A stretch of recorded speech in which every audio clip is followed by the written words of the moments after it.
ईशित वाम भागं नारायण प्रियमनंग मदापहारं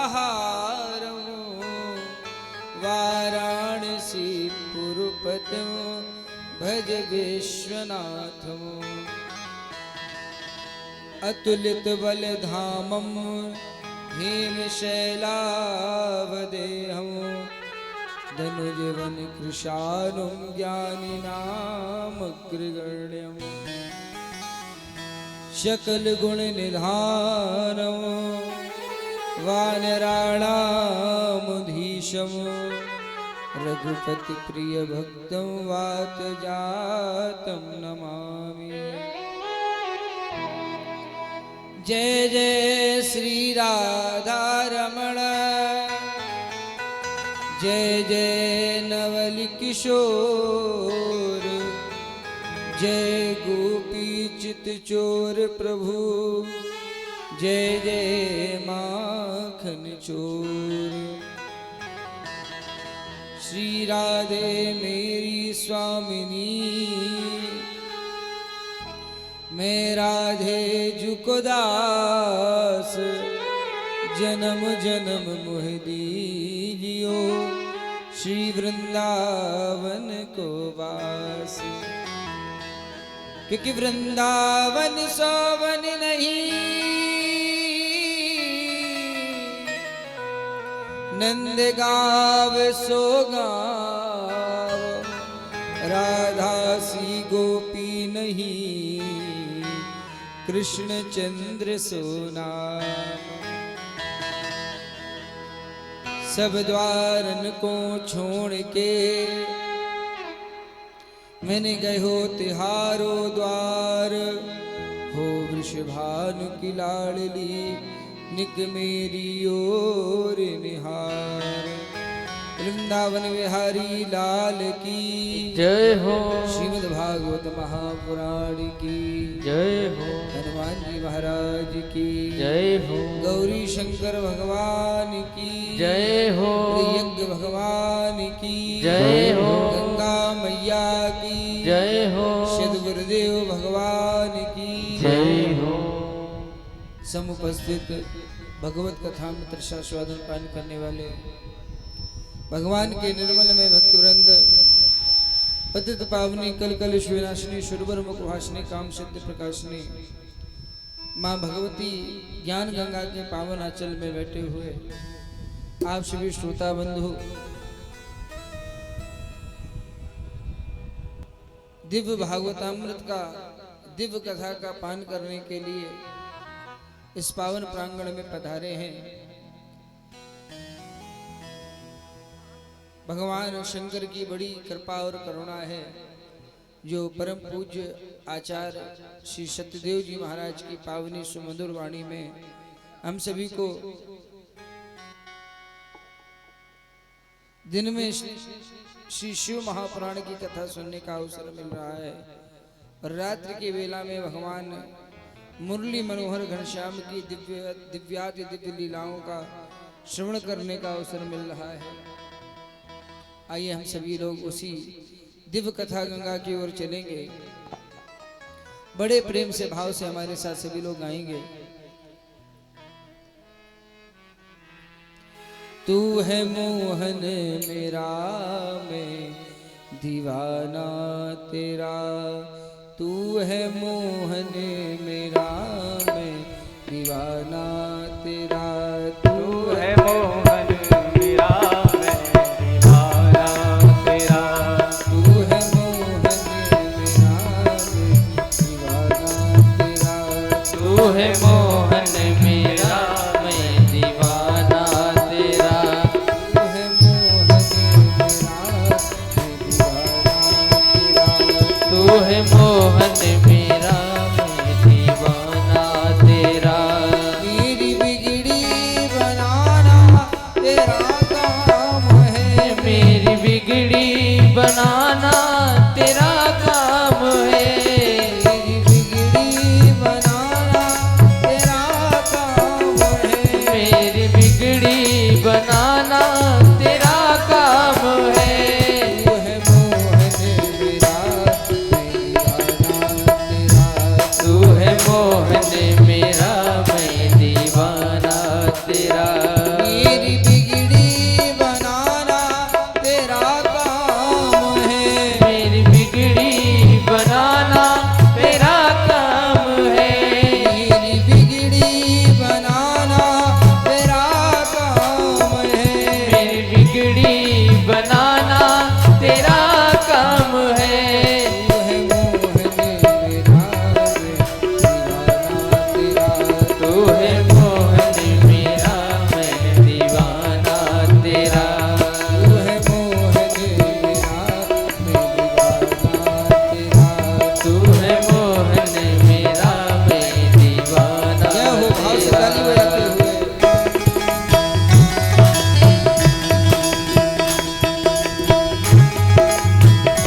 दिल को तूने क्या जादू किया, छीन कर दिल तूने क्या जादू किया, छीन कर दिल को तूने क्या जादू किया, छीन कर दिल को तूने क्या जादू किया।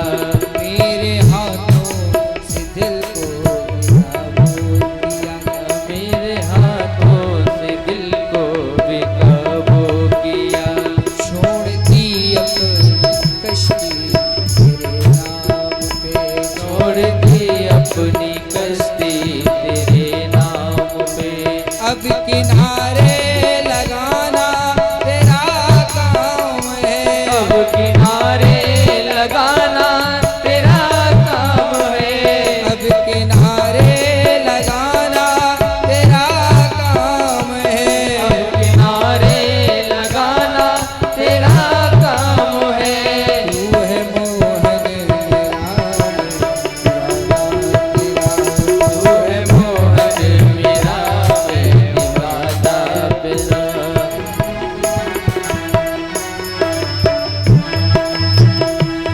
मेरी बिगड़ी बनाना तेरा काम है, मेरी बिगड़ी बनाना तेरा काम है, मेरी बिगड़ी बनाना तेरा काम है, मेरी बिगड़ी बनाना तेरा काम है। तू है मोहन मेरा दीवाना तेरा, तू है मोहन मेरा मैं दीवाना तेरा।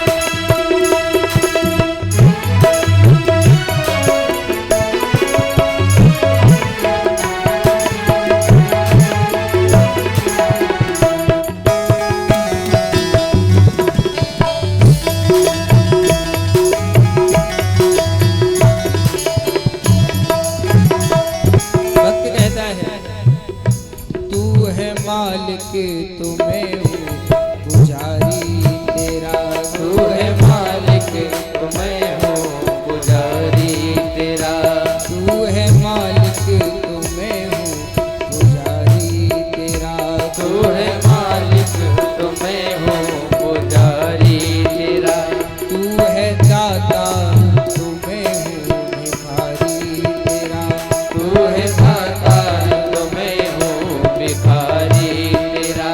मस्त हरदम रहूं मैं तेरे ध्यान में, मस्त हरदम तेरे ध्यान में। ऐसी राहें चलाना तेरा काम है, ऐसी राहें चलाना तेरा काम है, ऐसी राहें चलाना तेरा काम है, ऐसी राहें चलाना तेरा काम है। तू है मोहन मेरा मैं दीवाना तेरा, तू है मोहन मेरा मैं दीवाना तेरा। भक्त कहता है, आग दामने में लग जाएगी, आग दामने में लग जाएगी,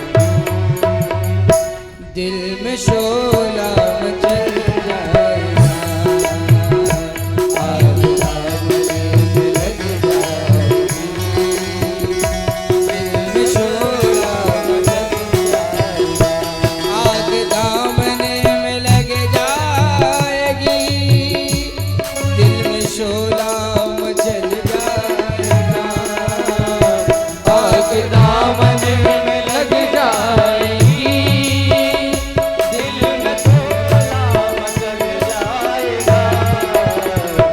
अब न आए जो तुम सावरे, हो अब न आए जो तुम सावरे, दम हमारा निकल जाएगा, अब न आए जो तुम सावरे, दम हमारा निकल जाएगा। जब तलक दूर है तुमसे कम न होगा मेरा दर्द गम, जब तलक दूर है तुमसे हम, कम न होगा मेरा दर्द गम। एक दफा तुम मिलो तो कन्हैया, एक दफा तुम मिलो तो कन्हैया, गम खुशी में बदल जाएगा। एक दफा तुम मिलो तो कन्हैया, गम खुशी में बदल जाएगा। क्योंकि तू है मोहन मेरा मैं दीवाना तेरा, तू है मोहन मेरा मैं दीवाना तेरा। मेरी बिगड़ी बनाना तेरा काम है, मेरी बिगड़ी बनाना तेरा काम है। मेरी किस्मत जगाना तेरा काम है, किस्मत जगाना तेरा काम है। तू है मोहन मेरा मैं दीवाना तेरा, तू है मोहन मेरा मैं दीवाना तेरा। मेरी बिगड़ी बनाना तेरा काम है, मेरी बिगड़ी बनाना तेरा काम है। मेरी बिगड़ी बनाना तेरा काम है, मेरी बिगड़ी बनाना तेरा काम है।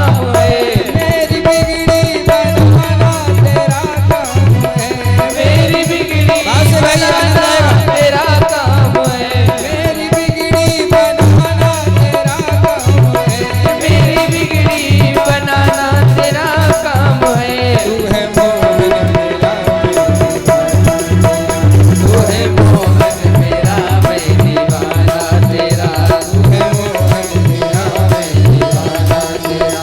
मेरी किस्मत जगाना तेरा काम है, मेरी किस्मत जगाना तेरा काम है। मेरी बिगड़ी बनाना तेरा काम है। मेरी बिगड़ी बनाना तेरा काम है। तू है मोहन मेरा मैं दीवाना, तू है मोहन मेरा मैं दीवाना तेरा। तू है मोहन मेरा मैं दीवाना, तू है मोहन मेरा मैं दीवाना तेरा। बोले कृष्ण कन्हैया लाल की जय हो। वृंदावन विहारी लाल की जय हो। यज्ञ भगवान की जय हो। आप सभी भक्त बड़ी सुंदर चर्चा श्रवण कर रहे थे कि भीष्म पितामह भगवान का दर्शन कर रहे हैं और अपने प्राणों का त्याग किया है। इसके बाद चर्चा आती है भगवान द्वारिका जाने के लिए तैयार हुए। भगवान ने सभी को उम्र के अनुसार प्रणाम किया है। सुभद्रा द्रौपदी कुंती विराट तनया तथा भगवान ने सभी को प्रणाम किया है। देखिए जो सभी का वंदन करते हैं, जो सभी का अभिनंदन करते हैं वो वंदनीय हो जाता है। कि जीवन में झुकना भी बहुत बड़ा भाव है। जिसको झुकना आ गया वो कभी टूटता नहीं है। इसीलिए जो आनंद छोटा बनने में है, जो आनंद झुकने में है, वो आनंद बड़ा बनने में नहीं है। क्योंकि झुकता वही है जिसमें की जान है, झुकता वही है जिसमें की जान है। अकड़ तो घास मुर्दे की पहचान है। अभी आम में फल आए थे, आम के वृक्षों को देखा होगा, और जिस वृक्ष में फल आए होंगे वो वृक्ष झुक गया होगा, और जिसमें फल नहीं आते हैं वो झुकता है, ऐसे ही खड़ा रहता है। इसलिए झुकते रहो। तो आज भगवान ने सभी को उम्र के अनुसार प्रणाम किए, उम्र के अनुसार प्रणाम किया है, और भगवान द्वारिका जाने के लिए तैयार हुए हैं। जैसी द्वारिका वासियों को खबर मिली कि भगवान आ रहे हैं तो द्वारिका वासी आज बड़े प्रफुल्लित हैं, बड़े आनंद में हैं, क्योंकि भगवान आ रहे हैं। सभी ने द्वारि द्वारि ग्रहाणाम च दधि अक्षत फलेक्षु भी, दरवाजे पर दूध दही के चौक पूरे हैं। और आज भी नियम है, जिस घर के दरवाजे पर चौक पूरा जाता है उनके यहाँ आज भी भगवान आते हैं। और चौक पूरना कब है? ब्रह्म मुहूर्त में। आजकल लोग सो के ही 8 बजे उठते हैं, तब तक भगवान एटा निकल जाते हैं, कोई बैठे थोड़े ना रहते हैं। जिस घर में चौक पूरा जाता है वहां भगवान आते हैं। आज सभी द्वारिकावासी बड़े प्रसन्न हैं क्योंकि परमात्मा आ रहे हैं। सभी क्या कर रहे हैं? गृह द्वार गली को स्वच्छ करें, भर नीर कोई छिड़काने लगे। कुछ लोगों ने आम्र के पत्र चुने, कुछ बंधनवार बनाने लगे। आज भगवान आए हैं, द्वारिका वासियों ने भगवान का स्वागत किया है। भगवान की 16,108 रानियां हैं, लेकिन मोह नहीं है। ये मोह ही तो है जो समाज से जोड़ता है, संबंधियों को बनाता है, समाज में आपस में संबंध स्थापित करता है। ये मोह ही तो है। होए न विषय विराग,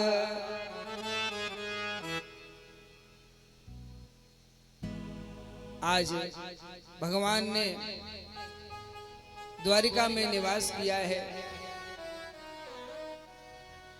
आज जैसे ही देवताओं को पता लगा कि इस पृथ्वी से दुष्टों का अंत हो चुका है, तो आज देवता भगवान के पास आए। भगवान से देवताओं ने कहा, प्रभु अब आपके अवतार का हेतु पूरा हो गया है, ऐसा करो आप धराधाम को छोड़ करके परम धाम वापस आ जाओ। आज भगवान जैसे ही चलने लगे तो अर्जुन भगवान के साथ में है।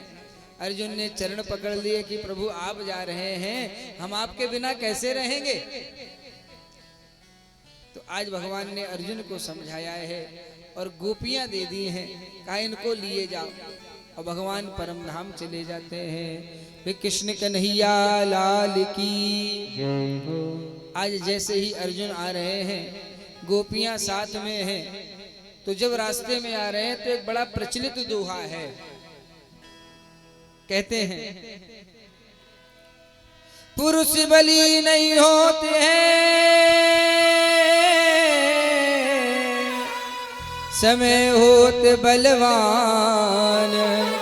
भीलन लूटी गोपिका, वही अर्जुन वही बान। आज अर्जुन को भीलों ने लूट लिया है। किस अर्जुन को?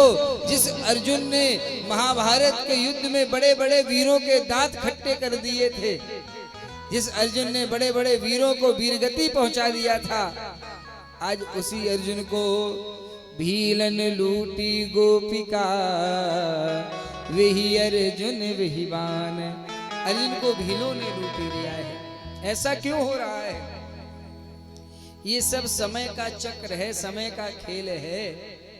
एक कवि ने कहा है, एक दिन ऐसा, एक दिन ऐसा, जब मित्र से मिलाप होत। एक दिन ऐसा जब दुश्मन का अंदेशा है। एक दिन ऐसा गलीचा बिछे मखमल के, एक दिन धरती में सोने का अंदेशा है।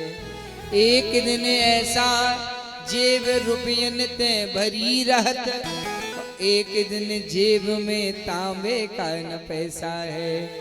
कहवत कवि दया राम, तनिक मन में विचार देखो। आज दिन ऐसा जाने काल दिन कैसा है। इसलिए जो करना है वो कर डालो, कल के चक्कर में ना रहो। शास्त्र तो कहते हैं, अगर किसी वस्तु को आप दान करने जा रहे हो, वो वस्तु अगर आपके बाएं हाथ में है तो कहते तो ये है कि उसको बाएं हाथ से ही दान कर दो, पता नहीं दाहिने में आते आते कोई घटना न घट जाए। गलत काम को टालते रहो और शुभ काम को जितना जल्दी हो जाए, कि कल का कोई पता नहीं है। कल खुदा जाने ये दिन रहे ना रहे, कल खुदा जाने ये दिन रहे ना रहे, जिंदगानी का कोई भरोसा नहीं। कल खुदा जाने ये दिन रहे ना रहे, जिंदगानी का कोई भरोसा नहीं,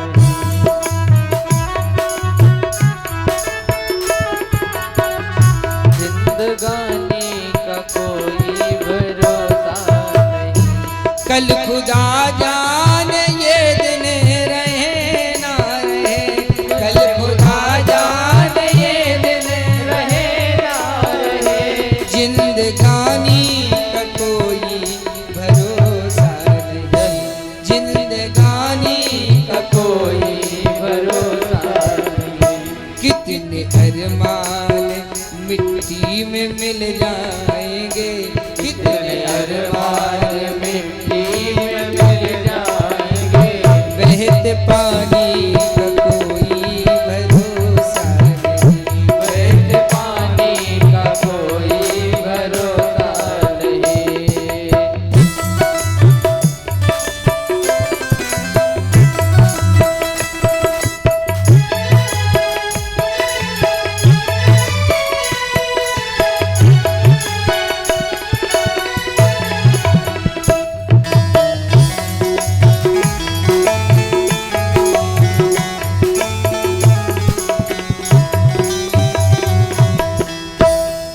कल का कोई पता नहीं है, कल क्या हो जाए। आज अर्जुन जी आ रहे हैं और यहाँ हस्तिनापुर में क्या हुआ, भारत के भावी सम्राट राजा परीक्षित का जन्म हुआ है। तो आज राजा परीक्षित का जन्म हुआ तो युधिष्ठिर जी ने ब्राह्मणों को बुलवाया, ज्योतिषियों को बुलवाया और राजा परीक्षित की जन्मांक पत्रिका दिखाने लगे, कुंडली दिखाने लगे। एक सज्जन ने कहा, पंडित जी जब जीवन में जो होना है वो होकर के रहेगा तो फिर कुंडली की क्या जरूरत है। हमने कहा जरूरत है। तो पहले तो ये समझो कुंडली है क्या, कुंडली कहते किसे हैं। यथा ब्रह्मांडे तथा पिंडे, जो ब्रह्मांड में है वही हमारे आपके भीतर है। हमारा आपका शरीर किससे मिलकर के बना है, छित जल पावक गगन समीरा, 5 तत्वों से मिलकर के बना है और हर तत्व का प्रभाव हमारे आपके ऊपर है। जल ना मिले बताओ जीवित रह सकते हो, अग्नि ना हो बताओ जीवित रह सकते हो, पवन ना हो बताओ जीवित रह सकते हो। ऐसे ही कुंडली जो है ये आकाश में आकस्त जो ग्रह हैं उनका एक नक्शा है, क्योंकि हर ग्रह का प्रभाव हमारे आपके जीवन में है। बताओ है कि नहीं है, ग्रहों का प्रभाव है, सूर्य का प्रभाव है। सूर्य नारायण अस्त हो गए बताओ संसार में कुछ दिखाई देता है, अंधेरा छा जाता है। चंद्रमा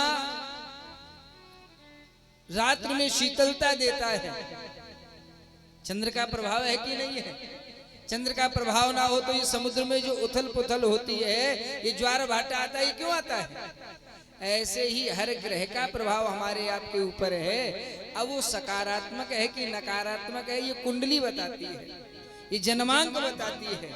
सकारात्मक है तो वो ग्रह आपके लिए प्रभावी है, लाभप्रद है, और अगर समस्या है तो उसके उपाय हैं। ये सच है कि कर्म की रेख अपनी चाही करवाती है, लेकिन उपाय में ये गुण है सूली कांटा बन जाती है। फुड़िया हो गई है, अगर पहले उपचार कर लिया जाए तो बैठ जाती है, और कहीं ये सोचो कि ये बढ़ जाए फिर तो फिर ऑपरेशन कराना पड़ता है। ऐसे ही समय से पहले अगर हमें उपचार मिल जाए तो रोग बढ़ नहीं पाता है। तो कुंडली इसी में सहायता करती है। अगर जीवन में समस्या है, संकेत मिल जाए तो उसके उपाय भी हैं। तो आज विद्वान लोग, ज्योतिषी लोग राजा परीक्षित की कुंडली को देख रहे हैं। कहते हैं ये दशरथ नंदन राम के समान संत विद्वानों का भक्त होगा। रंति देवैवादारो ययातिरिव धार्मिका।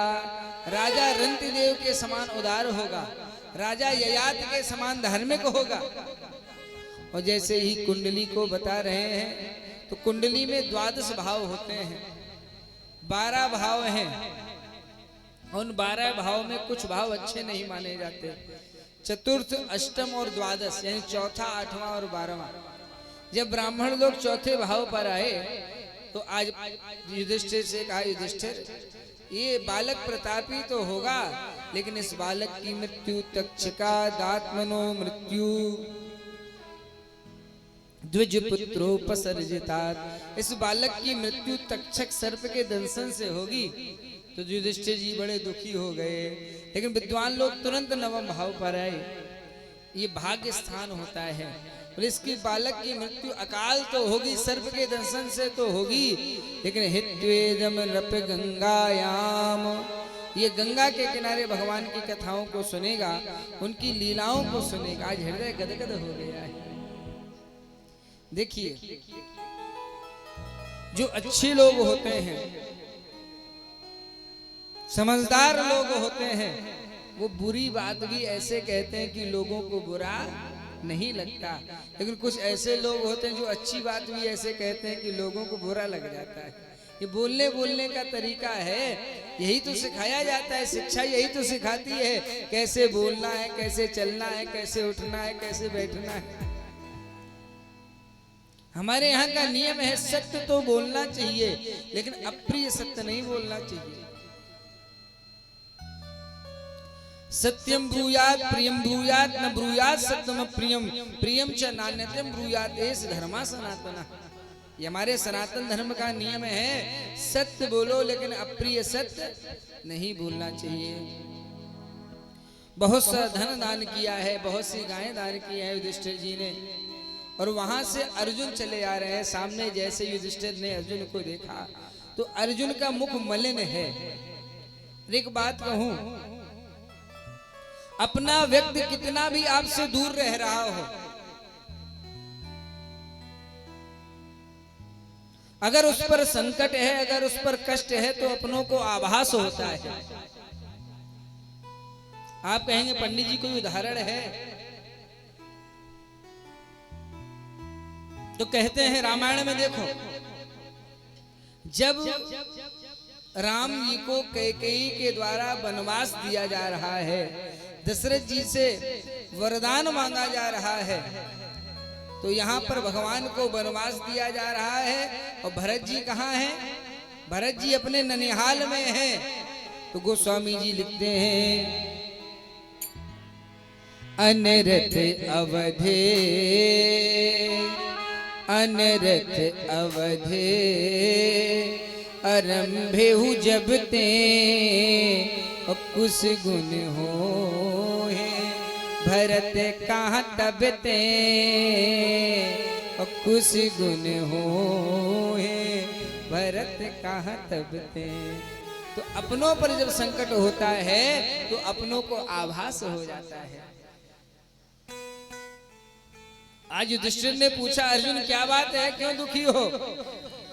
आज युधिष्ठिर के चरणों को अर्जुन ने पकड़ लिया और कहने लगे, भैया मैं जानता था महाभारत का योद्धा मैं हूँ, मैं जानता था कि महाभारत को मैंने जीता, लेकिन आज वही गांडीव है, वही अर्जुन है, लेकिन ये लग रहा है सब कुछ चला गया है। बोले बात क्या है? बोले भगवान परम धाम चले गए हैं। मानो ये लग रहा हो भैया मेरा सब कुछ चला गया है। और बात भी सच्ची है, जब तक भगवान की कृपा है तब तक ही आनंद है। और जिस दिन उस प्रभु की कृपा को अपना करिश्मा समझने लगोगे तो कोई ना कोई संकट, कोई ना कोई समस्या आ जाएगी। क्योंकि भगवान की कृपा है कैसी? एक भक्त कहते हैं, वो शाहों को गधा कर दे, वो शाहों को गधा कर दे, गधों को बादशाह कर दे, ये तो उसकी लीला है।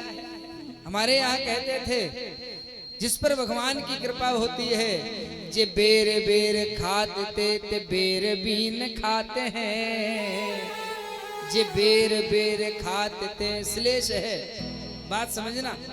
जे बेर बेर खाते ते बेर बीन खाते हैं, और जो बेर बीन खाते ते बेर बेर खाते हैं। ये भगवान की कृपा है। एक भक्त तो बड़ा सुंदर भाव गाते हैं, वो जिसे चाहते हैं बना डालते हैं, वो जिसे चाहते हैं बना डालते हैं, जिसे चाहते हैं बना डालते हैं, जिसे चाहते हैं बना डालते हैं, जिसे चाहते हैं मिटा डालते हैं, जिसे चाहते हैं मिटा डालते हैं। खिलाड़ी बने हैं खिलौने बना कर, खिलाड़ी बने हैं खिलौने बनाकर, जिसे मन में चाहा, जिसे मन में चाहा खिला डालते हैं, जिसे मन में चाहा खिला डालते हैं, जिसे चाहते हैं बना डालते हैं।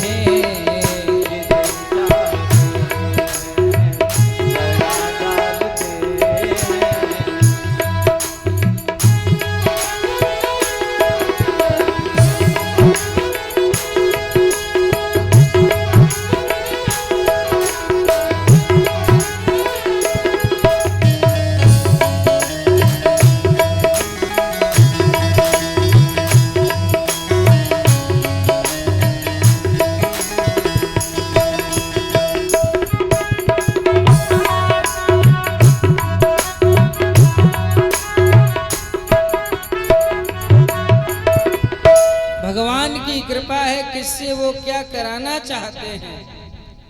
आज अर्जुन का मुख मलिन है। युधिष्ठिर ने पूछा बात क्या है। आज अर्जुन ने कहा भैया भगवान परम धाम को चले गए हैं, इस धराधाम को छोड़ दिया है। आज जैसे इस बात की खबर मैया कुंती को लगी, मैया कुंती तो आज भगवान कृष्ण के विरह को सह न सकी, और भगवान के विरह में कुंती ने अपने प्राणों का त्याग कर दिया है। एक बात कहूं, भगवान से बहुत लोगों ने प्रेम किया है, लेकिन दो लोग हैं जिन्होंने अनन्य प्रेम किया है। एक है कुंती मैया और दूसरे हैं दशरथ जी महाराज। दशरथ जी महाराज जिए तो राम के प्रेम में जिए, और प्राण त्यागे तो राम की स्मृति में प्राण त्यागे। दशरथ जी राम को निहार रहे हैं, राम राम राम राम।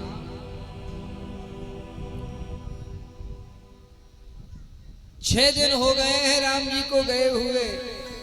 दशरथ जी के प्राण कंटकत हो रहे हैं, मानो दशरथ जी राम राम कह रहे हो। राम राम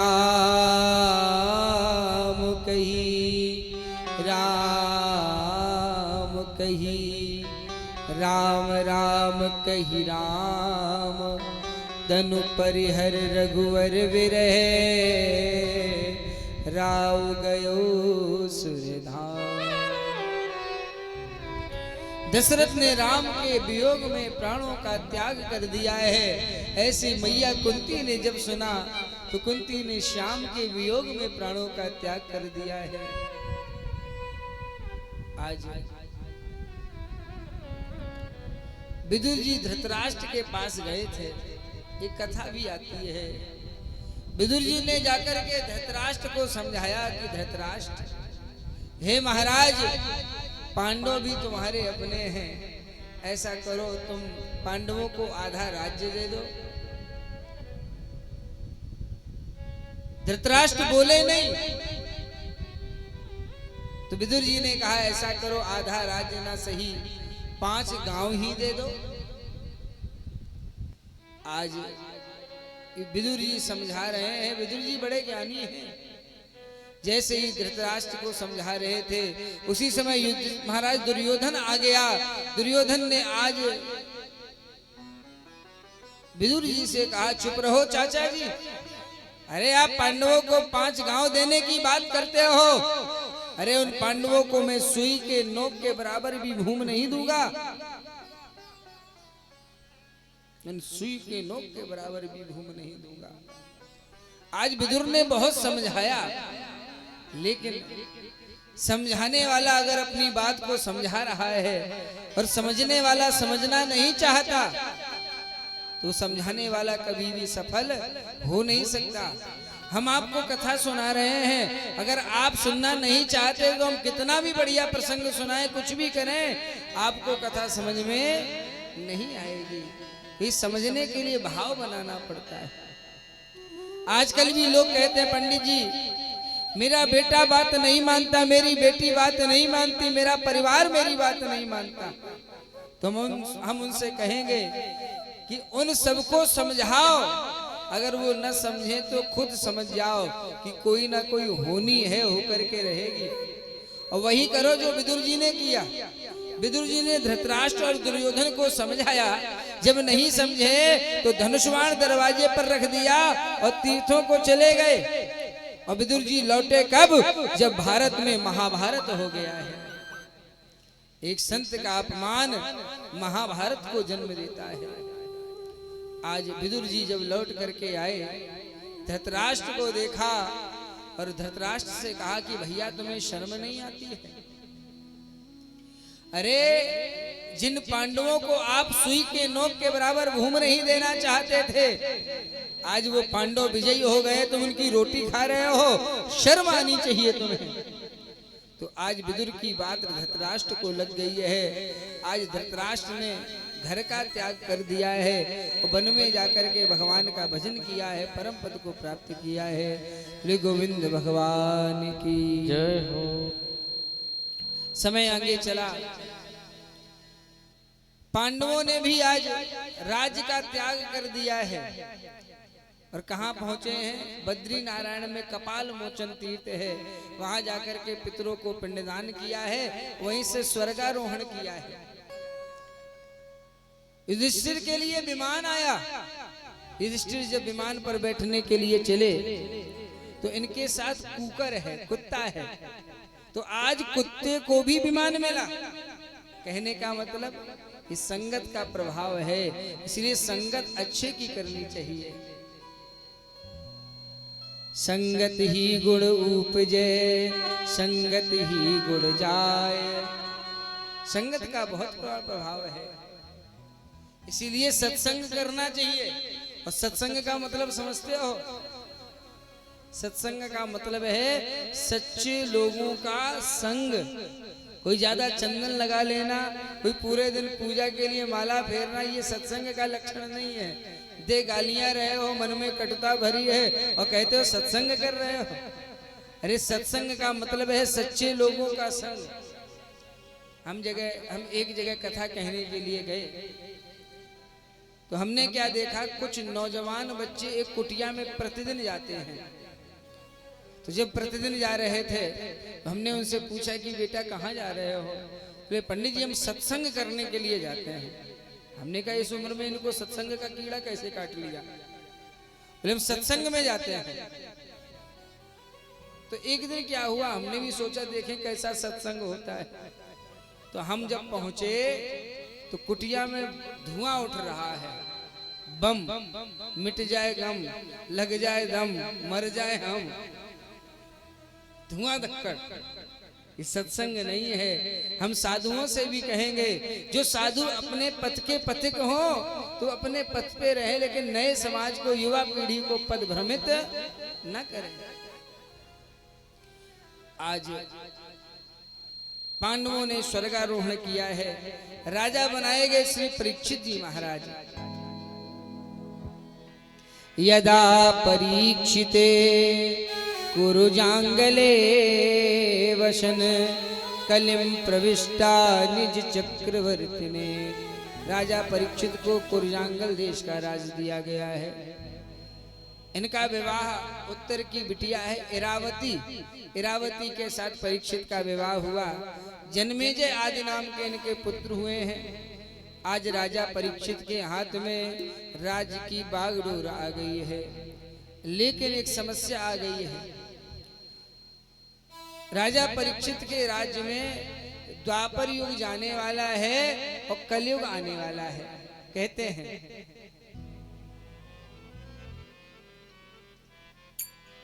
द्वापर का समय, द्वापर का समय अंत का था, कलयुग की आई बारी थी। मानो सुख सूर्य डूबता था, दुख में अंधियारी छाई थी। मानो सुख सूर्य डूबता था, सुख में अंधियारी छाई थी। द्वापर का समय अंत का था, कलयुग की आई बारी थी। मानो सुख सूर्य डूबता था, दुख में अंधियारी छाई थी।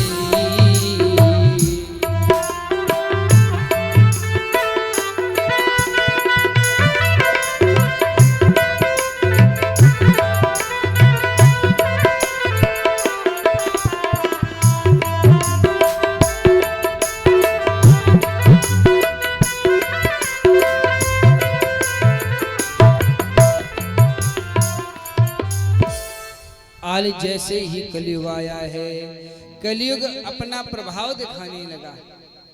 एक दिन क्या हुआ, एकदा धनुरुद्यम्न विचिरन मृगयां बने, मृगाननुगता श्रांता। एक दिन राजा परीक्षित भ्रमण करने के लिए गए। भ्रमण करते करते क्या देखते हैं, एक काला काला पुरुष गाय और बैल को मार रहा है। परीक्षित जी पास में पहुंचे तो परीक्षित जी ने क्या देखा कि ये गाय कोई और नहीं, ये पृथ्वी ही गाय बनी हुई है। ये बैल क्या, ये धर्म का स्वरूप है वृक्ष। तो परीक्षित जी ने देखा कि बैल के 4 पांव हैं, सत्य, दया, दान और पवित्रता, जिनमें 3 पैर उस कलयुग ने काट दिए हैं, उस काले काले पुरुष ने काट दिए हैं। कौन कौन? सत्य, दया और पवित्रता। केवल 1 पांव बचा है जिसका नाम है दान। इसीलिए कहते हैं इस कलिकाल में एन केन विधि दीने दान करे कल्याण। दान इस कलयुग में जीव का कल्याण करने वाला है। राजा परीक्षित ने जब देखा कि हमारे राज्य में ये अनर्थ हो रहा है, तो आज परीक्षित जी उस काले काले पुरुष के पास गए और कहने लगे,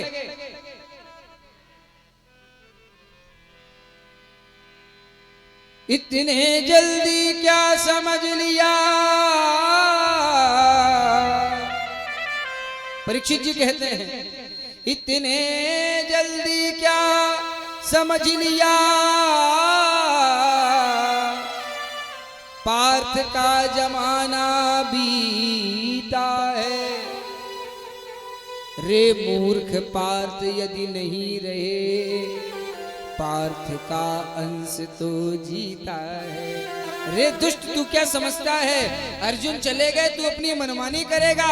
ये परीक्षित उस अर्जुन का ही अंश है, तू मेरे राज्य में अनर्थ कर रहा है। तलवार निकाल ली और मारने के लिए चले हैं। जैसे मारने के लिए चले वो काला काला पुरुष परीक्षित जी की शरण में आ गया है। परीक्षित जी को शिक्षा मिली है, अगर कोई दुश्मन भी शरण में आ जाए तो उसे क्षमा कर देना है। तो काला काला पुरुष जब शरण में आया तो पूछा कौन हो तुम। उस काले काले पुरुष ने कहा मेरा नाम कलयुग है। यहाँ कैसे, द्वापर चला गया है, मेरा समय आ गया है, इसलिए हम यहाँ पर हैं। परीक्षित जी ने कहा चाहते क्या हो। उस कलयुग ने कहा महाराज हम कुछ स्थान चाहते हैं। तो आज परीक्षित जी ने कृपा करके इसको कुछ स्थान दिए हैं। समझ लेना, अच्छे व्यक्ति को, सभ्य व्यक्ति को, समझदार व्यक्ति को भूल कर भी इन स्थानों पर नहीं जाना चाहिए। कौन कौन से स्थान हैं? द्यूतम पानम स्त्रिया शून्या यत्रा अधर्मश्चतुर्विधा।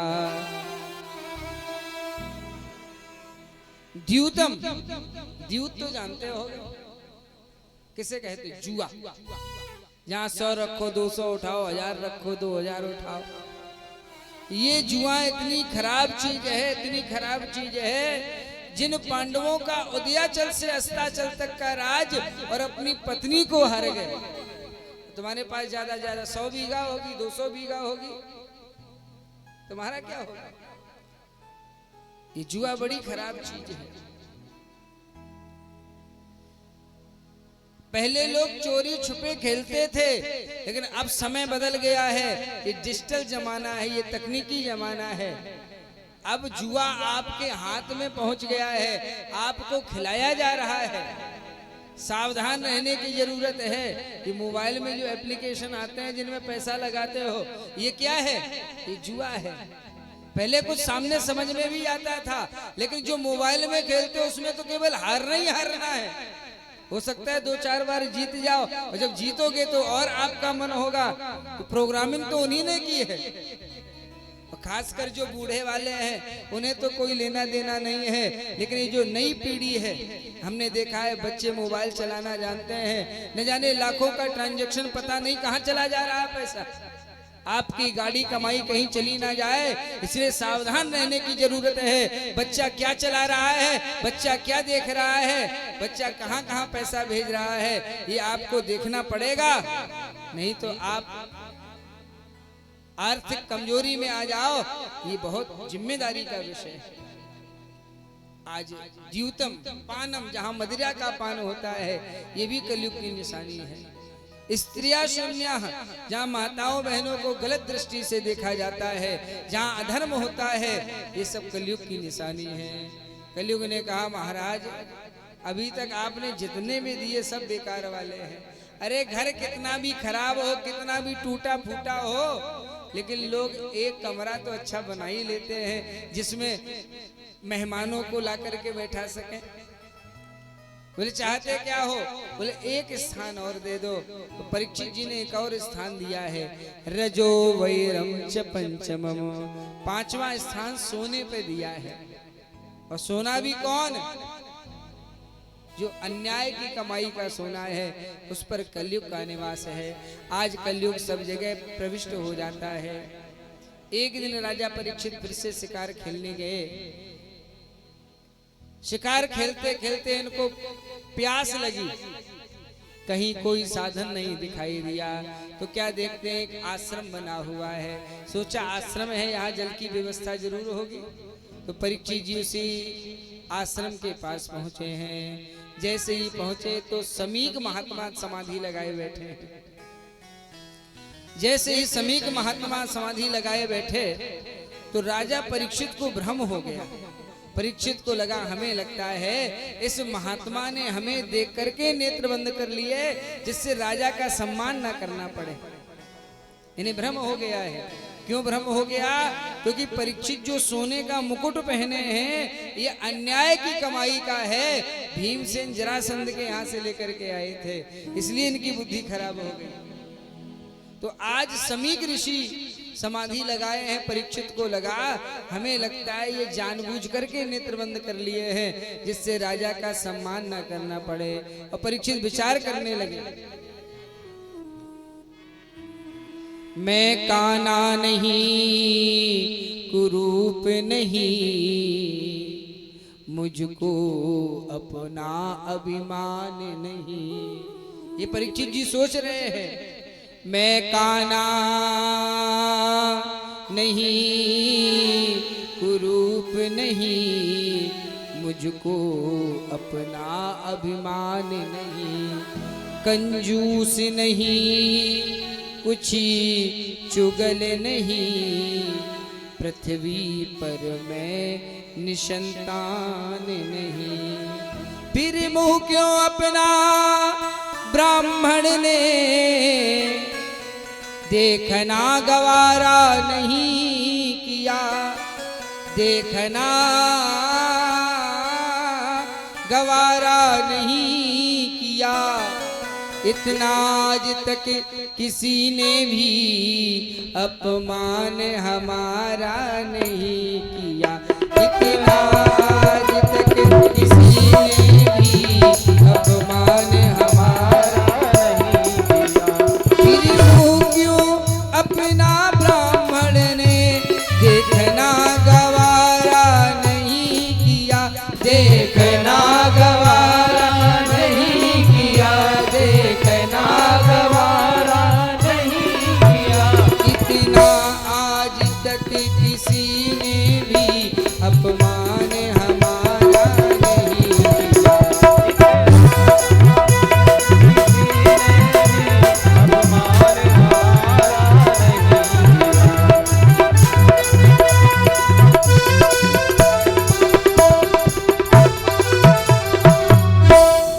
आज राजा परीक्षित ने क्या किया, वहीं एक मरा सर्प पड़ा था उसको उठाया, अमृते सर्प कलेवरम। राजा परीक्षित ने आज समीक ऋषि के गले में मरा हुआ सर्प डाल दिया है और अपने राज्य में आए हैं। और जैसे मुकुट उतारा तो इन्हें भी भान हुआ कि हमने एक महात्मा का अपमान किया है।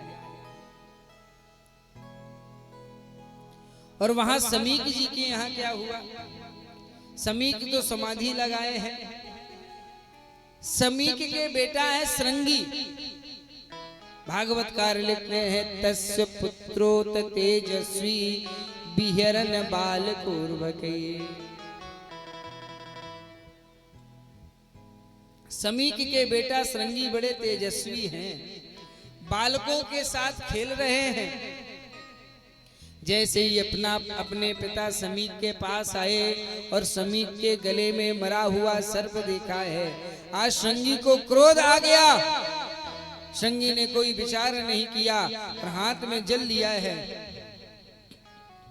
और कहने लगे, ए कौओं और कुत्तों की तरीके से पलने वाले राजाओं, जिसने भी मेरे पिता के गले में मरा हुआ सर्प डाला है, मैं श्रृंगी उसको शाप देता हूँ। इत लंघित मर्यादा तक्षका सप्तमे हनि, आज के 7वें दिन तक्षक सर्प के दंशन से उसकी मृत्यु हो जाए। और श्रृंगी ऋषि साप देकर के वहीं पर फूट फूट करके रोने लगे। आज रोने की आवाज समीक के कान में पड़ी, समीक की समाधि टूटी। आज समीक ने पूछा कि बेटा क्या बात है, तुम कथम रोदसी, तुम क्यों रो रहे हो? तो श्रृंगी ने कहा, पिताजी आपके गले में किसी ने मरा हुआ सर्प डाल दिया था। बोले कौन है वो? श्रृंगी ने कहा पता नहीं है। समीक ने नेत्र बंद किए तो पता लगा वो कोई और नहीं है, वो राजा परीक्षित हैं। समीक ने कहा बेटा श्रृंगी तुमने कुछ कहा तो नहीं? श्रृंगी ने कहा पिताजी हमने शाप दे दिया है। समीक ने समझाया, कहा बेटा बाले तू अपक्व बुद्धिना, तू अपक्व बुद्धि का बालक है। अरे तुझे पता होना चाहिए, तूने जिसे शाप दिया है वो कोई साधारण नहीं है। और समझाने लगे, कहा श्रृंगी बेटा बेटा उन्हें नरपति को तुम्हें साप न हरगिज देना था।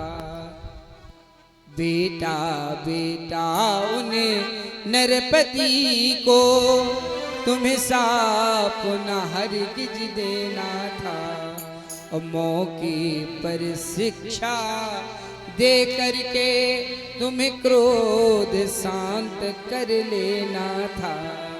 क्योंकि सच तो है ये जब तक जग में, सच तो है ये जब तक जग में, नरराज परीक्षित जीते हैं, नरराज परीक्षित जीते हैं, तब तलक सिंह बकीरी दोनों एक घाट पे पानी पीते हैं, तब तलक सिंह बकीरी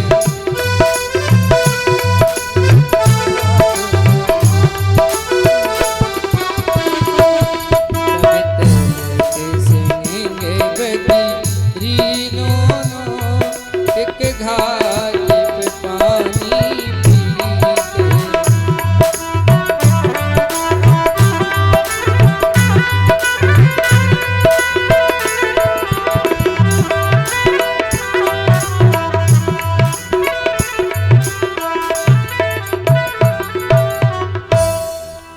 आज महाराज राजा परीक्षित को कहा गया, समीक ने श्रृंगी से कहा कि जाओ राजा परीक्षित को अवगत करा दो कि उन्हें शाप लग गया है। राजा परीक्षित ने आज जैसे ही पता लगा तो परीक्षित जी कहने लगे, अद्यैव राज्यम बलमृद्ध कोशम प्रकोपितो ब्रह्म कुलानलो में दहत्व भद्रस्य पुनर्नमे भूत पापी यशी धीर द्विज देव गोभ्या। आज ही हमारा राज्य धन वैभव खजाना सब कुछ नष्ट हो जाए, जिससे आगे से कोई विद्वान ब्राह्मण का अपमान न कर सके। आज सब कुछ छोड़ दिया है।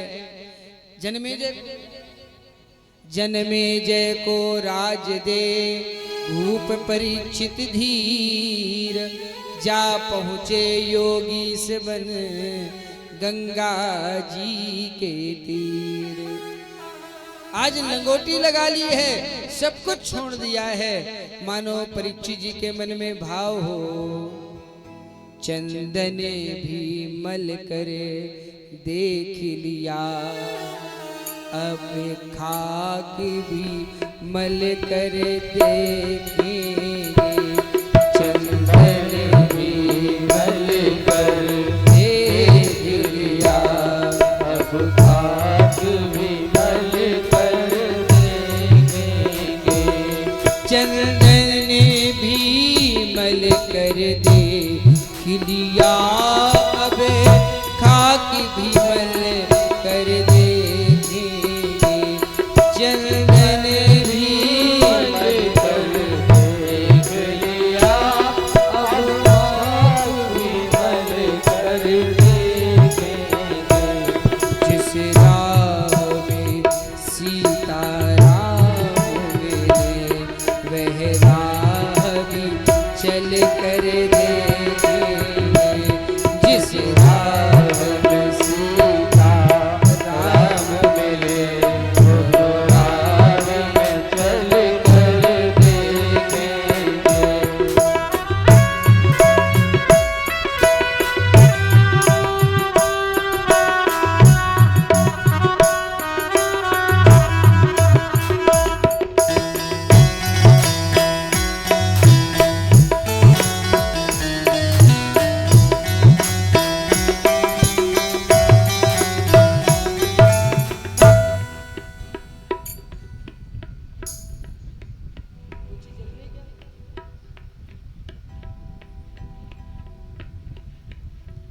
आज महाराज सब कुछ छोड़ दिया है, लंगोटी लगा लिए है। एक परीक्षित जी तो हमें मिले, कहा पंडित जी आप लोग कहते हैं राजा परीक्षित को 7 दिन में मुक्ति मिल गई थी, हम लोग इतनी कथाएं करा चुके हैं, लेकिन हमें तो कहीं स्वप्न भी नहीं हुआ है। हमने कहा आप में और परीक्षित जी में बहुत बड़ा अंतर है। परीक्षित जी जब कथा सुनने के लिए गए राज त्यागा, वैभव त्यागा, खजाना त्यागा, परिवार त्यागा। आजकल लोग जब कथा कराते हैं, अगर हम कह दें कि 7 दिन के लिए तंबाकू त्याग दो, तो तंबाकू तो त्याग नहीं पाते हैं, वो भी छिप छिप के खा लेते, कहीं पंडित जी ना देख ले। कुछ त्याग करना पड़ता है, कुछ पाने के लिए कुछ खोना पड़ता है। आज सब कुछ त्याग दिया है। रास्ते में महात्मा मिलते हैं, उनसे पूछते हैं जिसकी मृत्यु सन्निकट हो उसे क्या करना चाहिए। बहुत से महात्मा तो मुकी भूता मौनी हो जाते हैं, बहुत से महात्मा तो पलायिता आश्रम छोड़ जाते हैं। लेकिन भागवत कहती है जब जीव में कुछ जानने की जिज्ञासा होती है तो वो परमात्मा ही महात्मा बनकर के प्रकट हो जाते हैं। आज व्यास नंदन श्री सुखदेव जी का आगमन हुआ है। तत्रा भवद भगवान व्यास पुत्रो यद्रक्षया गामट मानो नपेक्षा अलक्षलिंगो निजलाभ तुष्टो वृतस्य वाले रवदूत वेशः। दिगंबर वेश है, चौड़ा वक्षस्थल है, लंबी भुजाएं हैं, लंबे लंबे केश हैं, बड़ा दिव्य स्वरूप है। जैसे चंद्रमा की कलाएं बढ़ती हैं वैसे सुखदेव जी धीरे धीरे चले आ रहे हैं। दिगंबरम वक्त्र विकीर्ण केशम, आज दिगंबर वेश है। सभी महात्मा खड़े होकर के सुखदेव जी का सम्मान करने लगे। एक सज्जन ने कहा, पंडित जी सुखदेव जी तो 16 वर्ष के हैं, ये जो महात्मा सब लोग खड़े हैं ये बड़ी लंबी उम्र वाले हैं और 16 वर्षीय सुखदेव जी को प्रणाम कर रहे हैं, क्या मतलब है? तो कहते हैं यहाँ सुखदेव जी 16 वर्षीय नहीं है, सुखदेव जी ज्ञान वृद्ध हैं, यहाँ उम्र से कोई लेना देना नहीं है। मानो वो विद्वान, वो महात्मा जो बड़े बड़े उम्र वाले हैं वो कह रहे हो इस जगह उम्र का भाव नहीं, इस जगह उम्र का भाव नहीं, हम तो मुमुक्ष पद धारे हैं, हम तो मुमुक्ष पद धारे हैं। और तेरे भी भाग्य खुले राजन जो मुनिवर यहाँ पधारे, तेरे भी भाग्य खुले राजन जो मुनिवर यहाँ पधारे, तेरे भी भाग्य खुले राजन जो मुनिवर यहाँ पधारे।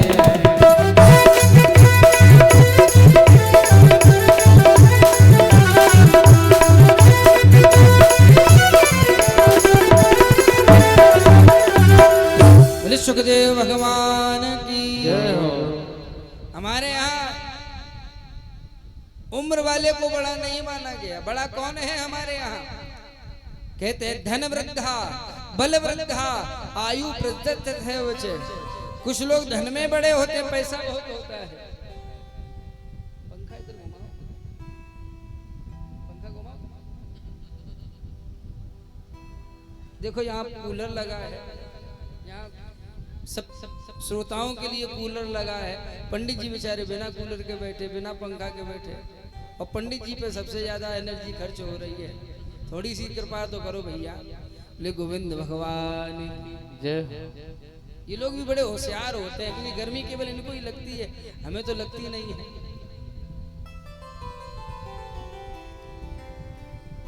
एक पंखा छोटा सा कोई लगा ना, वो ना लगा भैया, वो लगा रहे हैं। 3 लोग हैं, हम अकेले हैं। अच्छा हाँ, चालू करो ना। बोले गोविंद भगवान की। हमने शायद आधा घंटा हो गया, 1 घंटा हो गया, 1.5 घंटा हो गया, शायद चल जाए, शायद चल जाए। जब तक क्षमता हुई तब तक देखते रहे, फिर कहना पड़ा। बोले गोविंद भगवान की। कुछ लोग धन में बड़े होते हैं, वो बड़े नहीं हैं। कुछ लोग बल में बड़े होते हैं, वो भी बड़े नहीं हैं। कुछ लोग उम्र में बड़े होते हैं, वो भी बड़े नहीं है। बड़ा कौन? लिते सर्वे ज्ञान वृद्धस्य जो ज्ञान वृद्ध है, ज्ञान में बड़ा है, तो सुखदेव जी ज्ञान में बड़े हैं। सुखदेव भगवान की आज आसन दिया, बैठाला गया, और सुखदेव जी से आज राजा परीक्षित प्रश्न कर रहे हैं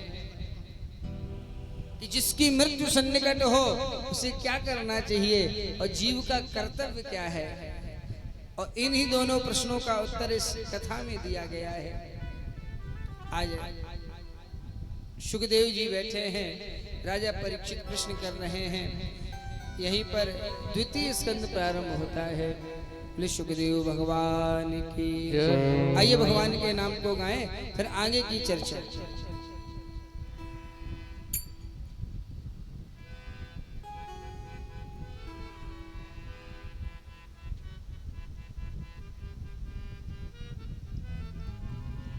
मुझे ऐसी लगन तू लगा दे, मुझे ऐसी लगन तू लगा दे कि तेरे बिना पल न रहूं। मुझे ऐसी लगन तू लगा दे कि तेरे बिना मुझे ऐसी लगन तू लगा दे कि तेरे बिना पल न रहूं। मुझे ऐसी लगन तू लगा दे कि तेरे बिना कि तेरे बिना पल न रहूं, कि तेरे बिना पल न रहूं, कि तेरे बिना पल न रहूं, तेरे बिना पल न रहूं। मजा प्रेम वाला ऐसा चखा दे, मजा प्रेम वाला ऐसा चखा दे कि तेरे बिना पल न रहूं।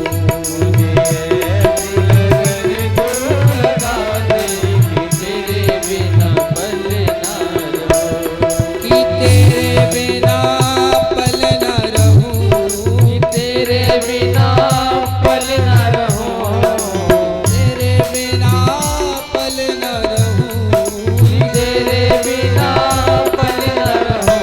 दिल में प्यार वाला दीप जला दे, दिल में प्रेम वाला दीप जला दे कि तेरे बिना पल न रहूं।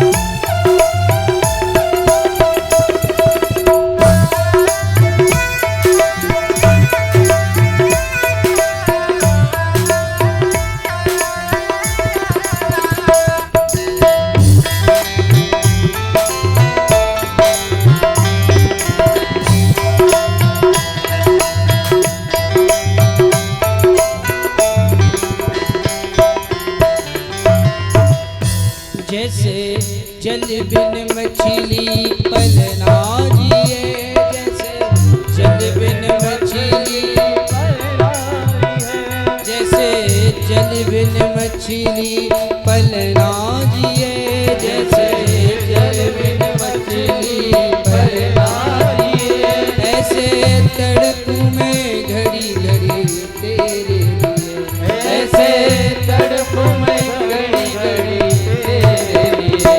मजा प्रेम वाला ऐसा चखा दे, मजा प्रेम वाला ऐसा चखा दे कि तेरे बिना पल न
कन्हैया लाल की जय हो।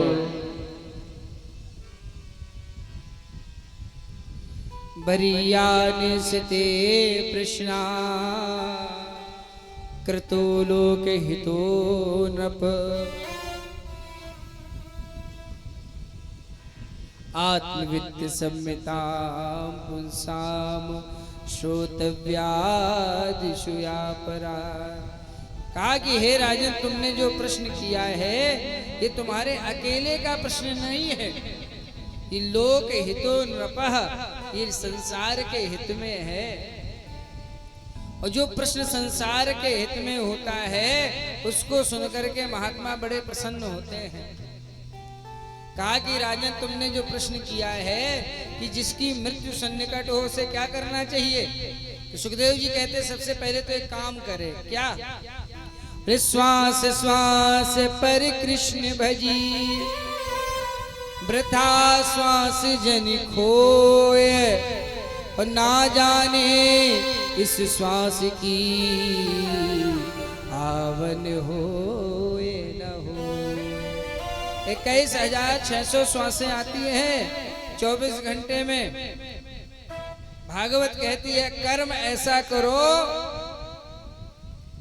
कि श्वासें जो है वो व्यर्थ ना जाएं, माधव के हरि कीर्तन में लगी रहे।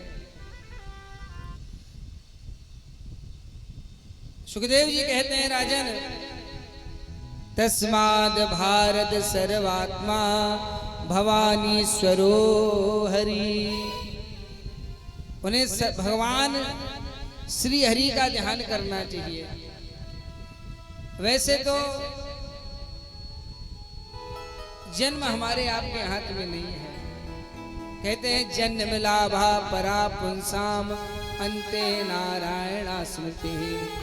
जन्म हमारे आपके हाथ में नहीं है। जन्म किसके हाथ में है? माता पिता के हाथ में है। होटल में हो कि हॉस्टल में हो कि हॉस्पिटल में हो, बताओ जन्म आपके हाथ में है। लेकिन कथा कहती है कि जन्म लेने के बाद जीवन को ऐसा बना लिया जाए, ऐसा बना लिया जाए कि अंते नारायण स्मृति, अंत में भगवान की स्मृति बनी रहे। अंत में भगवान का ध्यान बना रहे, समझो कल्याण हो गया। लेकिन अंतिम में ध्यान रहेगा कैसे? अंतिम में ध्यान तब रहेगा जब जीवन भर ध्यान किया गया होगा। समझ रहे हैं? अंतिम में ध्यान तब होगा जब जीवन भर भगवान का ध्यान किया गया। नहीं तो अंत राम कहे आवत नाही, अंत में राम का नाम भी नहीं निकलता है। आज महफिल में बड़ी रफ्ता लगी होगी, आज महफिल में बड़ी रफ्ता लगी होगी, लेकिन मुख से वही निकलेगा जो दिल में भरी होगी। इसीलिए अंतिम में वही निकलता है जो जीवन भर भरा गया है। इसीलिए भागवत कहती है, कथा कहती है, तन धन दुनिया वालों को दो, वैभव दुनिया वालों को दो, लेकिन ये जो मन है, मन देते चलो मन मोहन को। क्योंकि यहाँ तन के भी गाहक हैं, धन के भी गाहक हैं, लेकिन मन का कोई गाहक नहीं है। और एक बात कहूँ, सभी इंद्रियां संयमित हो जाएगी, सभी इंद्रियों पर काबू पा सकते हो, लेकिन एक इंद्री बड़ी खराब है, वो कोई और नहीं है, वो है आपका मन। लोग कथा में तो बैठे लेकिन मनी राम का घर में घूम रहे हो। लोग कथा में तो बैठे हैं लेकिन मन के ठहरता है। इसी को तो संभालना है। कहते हैं मन की गति है अटपटी, मन की गति है अटपटी, झटपट लखे न कोय, और जो मन की खटपट मिटे तो चटपट दर्शन हो। ये मन है, और मन को अगर संभालना है तो मन को उल्टा कर दो। मन को जब उल्टा करोगे तो क्या हो जाएगा? नम, यानी नमन। भगवान का नमन करो, उनका आराधन करो, नहीं तो ये मन बड़ा खराब है। मन मत वाला, मने मत वाला, जपे कैसे माला। मन मत वाला, जपे कैसे माला। मन मत वाला,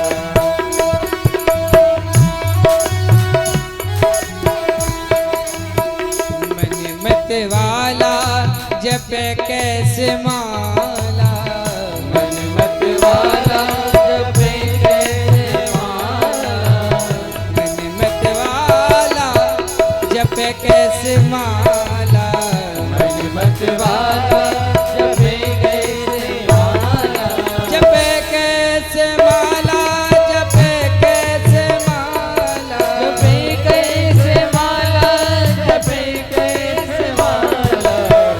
मन मत वाला, जपे कैसे माला। मन मत वाला, जपे कैसे माला। मन मत वाला।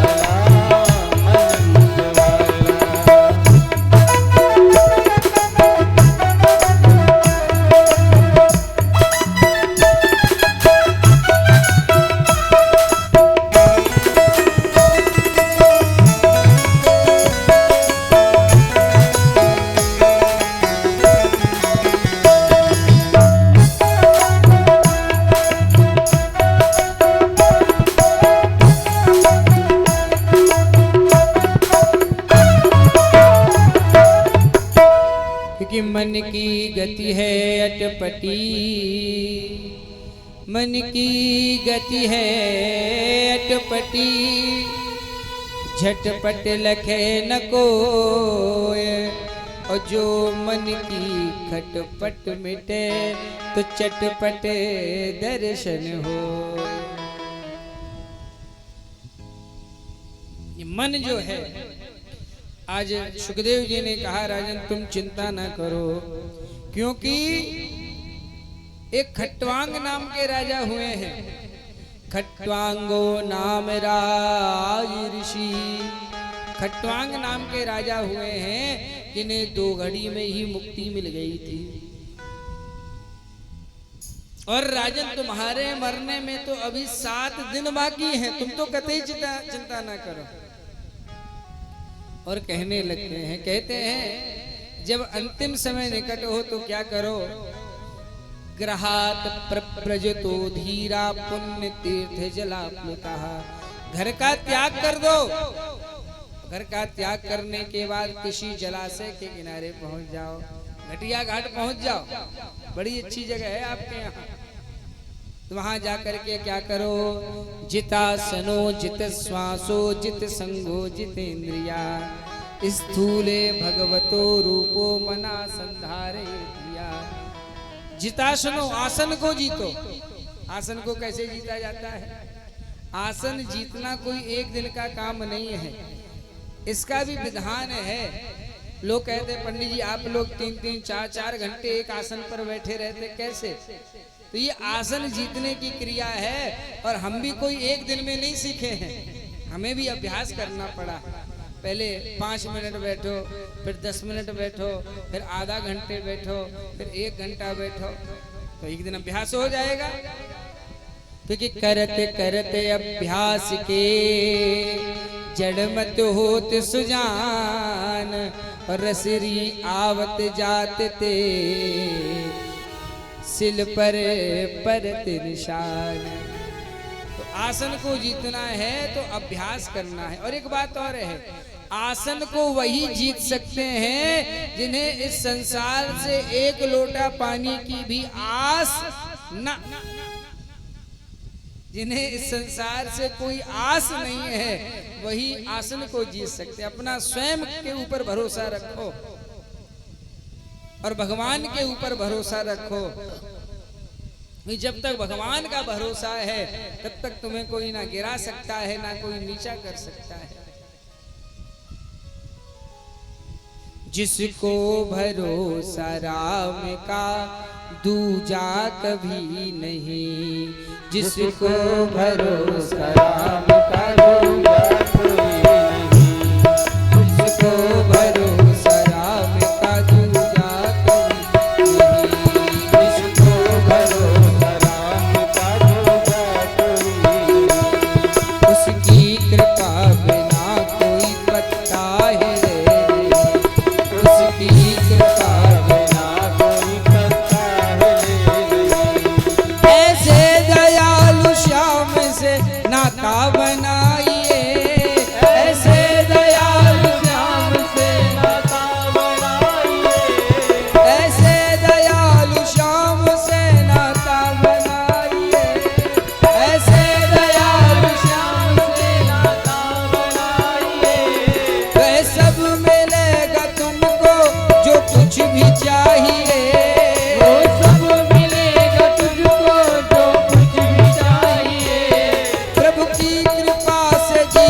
सब भरोस तज जो भज राम ही।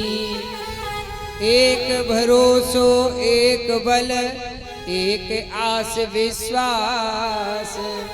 जिसको भगवान का भरोसा है उसे कभी कोई समस्या नहीं रहती है। आस